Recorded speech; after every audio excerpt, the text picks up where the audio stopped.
어느 날 평범했던 한 남성의 집에 술에 취한 50대 여성이 찾아왔습니다. 같은 빌라에 사는 윗집 여자였습니다.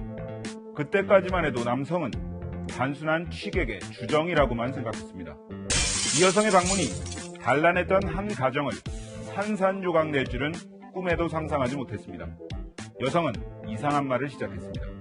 이 남자가 지적장애 2급인 내 조카를 성폭행했습니다. 윗집과 아랫집에 살던 이웃이었을 뿐인데 도대체 이들에겐 어떤 일이 있었던 걸까요? 아빠의 누명을 벗기기 위한 딸의 힘든 여정은 이때부터 시작됩니다.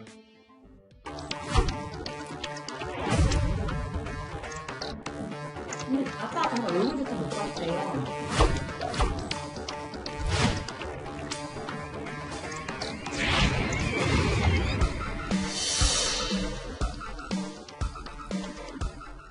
네, 성폭행범으로 지목된 아버지 결국은 억울한 옥살이를 했습니다. 근데 범인이 따로 있었죠? 네, 2015년 12월 전남 곡성에서 있었던 일입니다. 장애인 성폭행범으로 몰린 50대 김모 씨는요, 이듬해 구속이 됐고 1심 재판에서 징역 6년을 선고받았습니다. 성폭행했냐 안 했다. 나는 얼굴도 모른다. 피의자 진술만 믿고 저를 빨리 범죄로 만들어가지고 구속시키는 데 집중했지. 그 이면은 한 번도 들여다보지 않았죠. 네, 그런데 알고 보니 당시 18살이었던 지적장애 2급 여성 정모 씨를 성폭행한 진범은 다름 아닌 고모부였습니다. 2013년 아버지가 사망하고 어머니가 보호시설에 맡겨진 뒤에 신언니와 함께 고모집에서 살았는데요.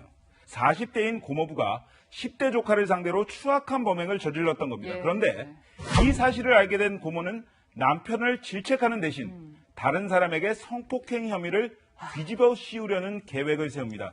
인근 휴게소에서 큰 사업을 하면서 고급 승용차를 타고 다니던 김 씨가 그 범행 대상이 됐습니다. 결국 김 씨는 304일 동안 억울한 옥살이를 했습니다. 네, 진범이 그럼 고모부라는 사실은 어떻게 밝혀진 건가요? 네, 수사기관이 아닌 김 씨의 둘째 딸에 의해서 밝혀졌습니다. 아버지의 무죄를 입증하기 위해서 사방팔방 뛰어다녔는데요.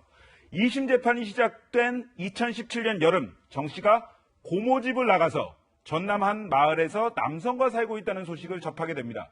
같은 해 9월 13일 수소문 끝에 정 씨 그리고 정 씨와 함께 사는 남성과 만났습니다. 네. 김 씨의 2심 선고가 있기 딱 2주 전이었는데요.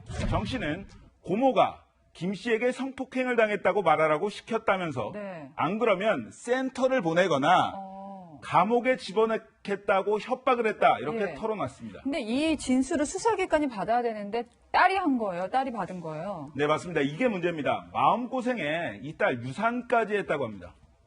9월 이제 아빠 보석되기 2주일 전에 이제 병원에 갔는데 이제 임신이었는데 심정지 상태라고 하더라고요.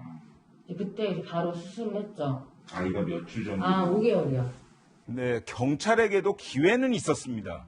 그러니까 정 씨가 경찰 조사에서 집에서 3번, 모텔에서 2번 성폭행을 당했다고 주장을 했는데 네. 모텔 CCTV만 제대로 빨리 확인을 했었다면 진범을 잡을 수도 있었다는 얘기입니다.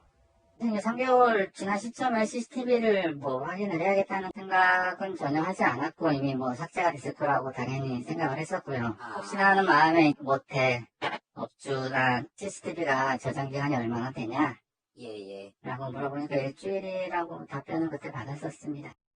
경찰은 모텔 주인에게 CCTV 저장 기간을 일주일이라고 들었다고 이야기를 했는데요. 네. 김 씨의 딸이 직접 모텔 주인을 만나 받았다는 확인서에서는요. 이 모텔의 CCTV 저장 기간이 4개월로 돼 있었습니다. 밝힐 수 있었네요. 네, 양측의 주장이 엇갈리는 상황입니다. 자, 이 누명을 씌웠던 고모부란 사람들 얼마 전에 법원 선고가 있었습니다. 어떻게 됐습니까? 네, 지난 13일에 이들에 대한 1심 법원의 선고가 있었습니다. 성폭행 혐의를 뒤집어 씌운 고모와 고모부는 징역 7년과 징역 3년 6개월을 각각 선고를 받았는데요. 네. 사건을 조작하고 기획한 중심에 고모가 있다고 보고 가장 강력한 처벌을 내린 겁니다. 네. 무고 교사, 강요, 특수강요, 협박, 모해, 위증, 명예훼손, 장애인 복지법 위반까지 인정됐습니다. 예. 또 허위 진술을 한 정 씨에 대해서도 법원은 징역 8개월에 집행유예 2년을 선고했습니다. 자, 누명 쓰신 분 국가를 상대로 손해배상 소송을 진행하고 있다고요? 네, 맞습니다. 2019년 1월 무죄를 선고받은 뒤에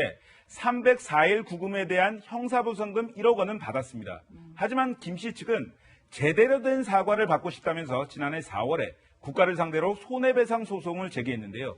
자신이 하지도 않은 일 때문에 성폭행 범죄자가 되고 그 누명을 스스로 벗어야 했던 이번 사건을 취재하면서 살인범으로 지목돼서 20년간 억울한 옥살이를 했던 이춘재 연쇄살인 8차 사건의 보급자 윤석여 씨가 떠올랐습니다. 윤석여 씨. 더는 국가가 지켜주지 못하는 억울한 피해자가 발생하는 일은 없어야겠습니다. 네. 경찰은 하는 말이 처음부터 끝까지 매번 그래요. 고의적으로 한 게 아닙니다. 검찰은 유감이다. 하지만 판단은 법원이 했다. 법원은 유감이다. 자, 선고가 다음 달 15일이죠. 조금이라도 좀 억울함이 풀렸으면 좋겠습니다. 사건을 보다 최석호 기자였습니다.